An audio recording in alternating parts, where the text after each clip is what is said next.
Hi, this is Emily, and I'm a young breast cancer survivor. Today I'm going to be doing some tie-dye. This is not a tutorial, so continue watching for the tie-dye, and I'm just going to continue talking to you guys, okay? So, I am obviously a breast cancer survivor. I was diagnosed at 22. I am now 23, about to turn 24, and it's been a pretty crazy, like, 2 years, I guess, now at this point. Um, I've watched a whole bunch of YouTube. I feel like everyone has with their downtime this year since it's been so crazy. And I really enjoy the tie-dye videos, so I thought I'd give myself, a little bit of time, spent a little bit of money, and just went and got a whole bunch of stuff that said 100% cotton because everyone in the videos is like, do that. And then I knew I wanted to use pink and black, and I just kind of wanted like simple. And then I just did whatever with the like design. I have no idea what I was doing. So I kind of just started running out of colors and just went back and like did other colors that were similar. So I have like blues, and my favorite color is blue, so that kind of worked out.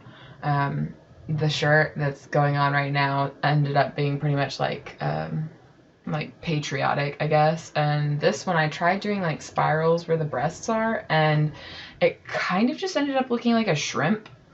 So again, 24 hours later, and you know how it is with tie-dye if you've watched any videos for tie-dye. So again, it's not a tutorial. I just kind of wanted to introduce myself and just let y'all get to know me before I get into like my full story.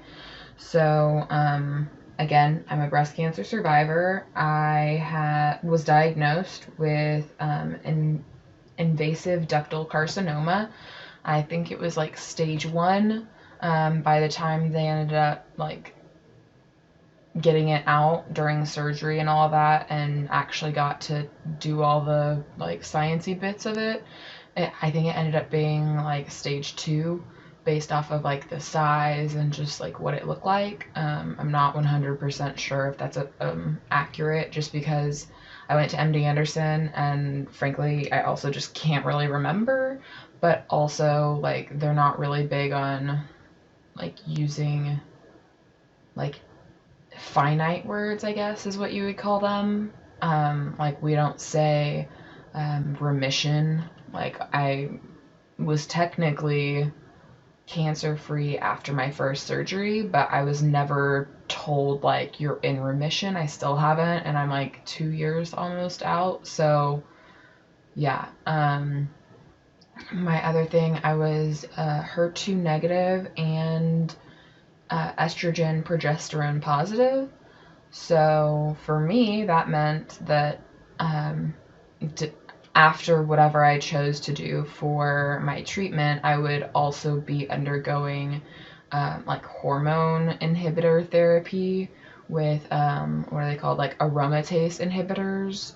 So we chose, or I chose the like shorter spanned version, which essentially means that I chose to go into like chemical menopause and just do that because it just seemed a little bit easier for me. Like, it would be less time on drugs and less time having to keep up with that. So I am currently on anastrozole and taking or like getting a Zoladex injection monthly. So yeah, I really did have a lot of fun doing the tie-dye thing. I know that like you probably could tell, like, there was a bunch of wardrobe changes. I'm not the person to like wear the same thing, and I was in a hurry, and everyone has a life. So I kind of had finished a really awesome day with a bunch of other breast cancer survivors at what's called Pink Fury, like Phurree. and they were amazing. And it's a dragon boat racing team, so if you haven't looked that up, look it up. It's really cool. And it's also been proven to be like a good workout for breast cancer survivors. Like, it doesn't cause additional lymphedema. It doesn't cause lymphedema in women that aren't already experiencing that. So it was really awesome to go and just be around other strong, amazing women.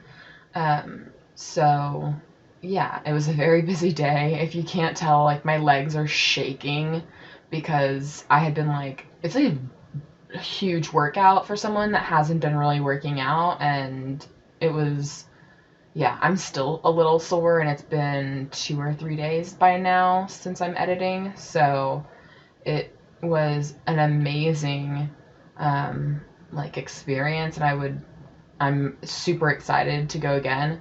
But just so y'all know, like, if you can tell at all that my legs are shaking just a little bit, that's why. um but yeah, so I think that's about it. I think the rest of this video is just like rinsing stuff out and then showing y'all the finished product after I've like actually like washed and dried everything. And I kind of didn't want this to be anything crazy other than just me introducing myself. So again, if I don't know if you jumped to this part of the video, my name is Emily Hayes. I'm a young breast cancer survivor. I live in the Houston, like, Texas area, and I have been a MD Anderson patient for about 2 years now.